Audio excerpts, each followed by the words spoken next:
Thanks, Trisha. All right, let's go ahead and get started. So you know how to do squats. Just remember to keep your weight in your heels, your knees in line with your second toe, and sit back into your squat, and you're fighting for death, okay? And we went over squat jumps on the last one, so if you want to try squat jumps, then go for it. Ball hamstring tucks, these are one of my favorites. They're great for your hamstrings. Get your balance ball. You're going to lay flat on your back. Put your legs about under your calves, okay? And then you want to flex your feet while you do these. Start with your hands on the ground, your arms at your sides. You're going to raise your booty off the ground as high as you can, using those abs to suck in the tummy and engage your core the whole time. And then you're just going to pull your ankles towards your booty, okay? Your feet towards your booty. In and out. All right. Modifications to that are just to do the hip extensions that we've done before. And then a progression. Sweetie, come over here.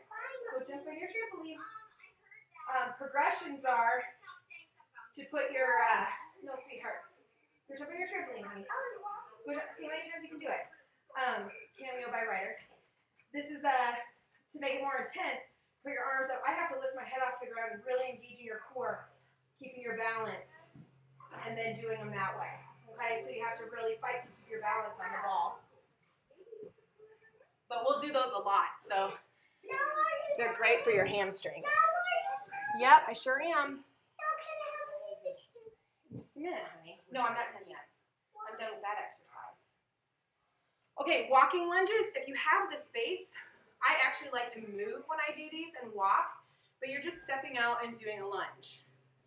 Okay, and then stepping up, and in between each lunge, you're kind of just going through this balance motion and walking forward. However, if I were working out here, my space is limited. So in that case, I'll show you from the side. You're just going to step out and come back up, okay?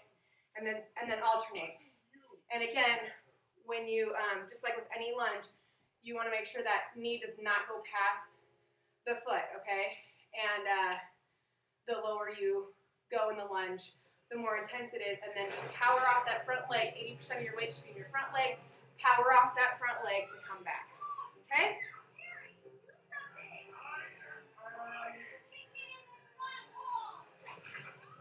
Deadlifts on a pillow. I can't remember if we've done deadlifts before. Just grab a pillow. The function of the pillow is to keep a controlled but somewhat unstable place to stand. So you're having to use a little bit more balance to stand on the pillow. And the deadlift, all you're going to do is bend over. You want to keep your legs straight. I like to keep the weights really close to my body. As soon as it starts to stretch in the backs of those legs, you're going to stand up. Now what you want to be looking for as you do this is you want to keep your back as flat as possible. So if your back starts to round, you've bent over too far. And then also keep your shoulders back. So you want your shoulder blades pinching together as tight as you can. And just do these with dumbbells.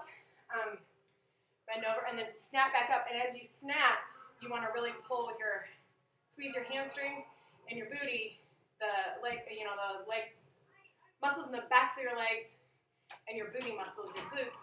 Really squeeze them to stand up. Okay, so keep your legs straight though, because if you bend them, it turns into a back exercise, a lower back exercise, and I want to work the hamstrings for this one. Let's see. Okay, split squats. So, or jump lunges. So the split squat is really similar to a lunge, but it's stationary, and you're just going to squat up and down. If you decide just to do the split squats, which I would recommend starting with just the split squats, the first time you do that time period in the ladder, do one side, and then the next time you do the time period, do the other side, okay? So you want that good form, similar to a lunge, and then obviously the deeper you go, the more intense, the faster you go, the more intense. Okay, then, and for that same thing, you want 80% of the weight. If it starts to bother your knee and the back leg, that's really common, bring that foot in closer when you do them, okay? And then the jump lunges is the exact same motion, But from the bottom of the split squat, you're gonna power up and switch. Okay? So you can move into those eventually. Start with the split squats, at least the first time you try this workout, just to get the form down and the movement first, and then move into jump lunges maybe the next time you try it or later on down the road. Okay, hamstring kickbacks on all fours with a weight. So you're going to get on all fours, and anytime you're on all fours, I'm going to go ahead and put this weight, and it's just going to be on the back of your knee. Anytime you're on all fours, make sure that you are really sucking in and curling those hips under, not rounding your back. You want your back flat, but you don't want an arch. People have, especially since you were a gymnast and a diver, you have a tendency to arch that back when you're on all fours. So really pull in with your lower abs to keep your abs concave and your back flat, okay? Then you're just going to take your leg up at 90 degrees, come back down, and take it back up. Now, you kind of have to do this slowly because you're going to have a weight on that knee, okay? When you come back through, do not let your knee pass that other knee. You only want to bring it down to 90 degrees, and do not let it rest on the ground either. So keep it up off the ground, but you want to keep your hips as flat as possible as well. You don't want to open your hips. You'll drop the weight, first of all, and then you also will be using your hamstrings. So this is going to be working these muscles right here in the upper part of your hamstrings and your glutes. Let's see. Okay, X plank. So in an X plank, you'll be in a plank position. I'm going to demonstrate from here first. And you're just going to bring your knees to your elbows, okay? In a plank position or a push-up position. All right, so I'll show you what that looks like from here. Actually, in a plank, you bring your knees up, okay? You can do these on your elbows.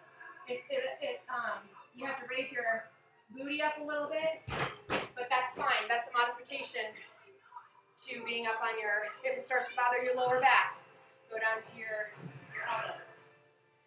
Okay, Russian kicks, what you want to do is you're going to be fighting to be in a tabletop position like this. I think we've done tabletop before, where you're really squeezing your glutes and your abs, keeping that position. You are going to have to sink a little bit though, because you're going to raise your opposite arm and leg and touch each other at the top. Okay? So while you're doing that, you're fighting to keep your form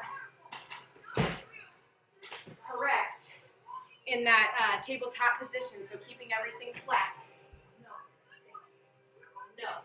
Go sit on the couch, please, and watch your movie. Sit on the couch. Sorry. Okay. And then the last one is mountain climbers, which I'm 90% sure we did on the last workout, but I'll show you just in case. Mountain climbers, like this, fighting to keep those hips down, not raise them up too much as you switch. Modifications are not bringing your feet as far forward. Hold on, buddy. And then the other one is to, here, you try them. Try them over here. Try them next to me. The other modification is to just step in and out. Okay? All right. Well, let me know how it goes with all these.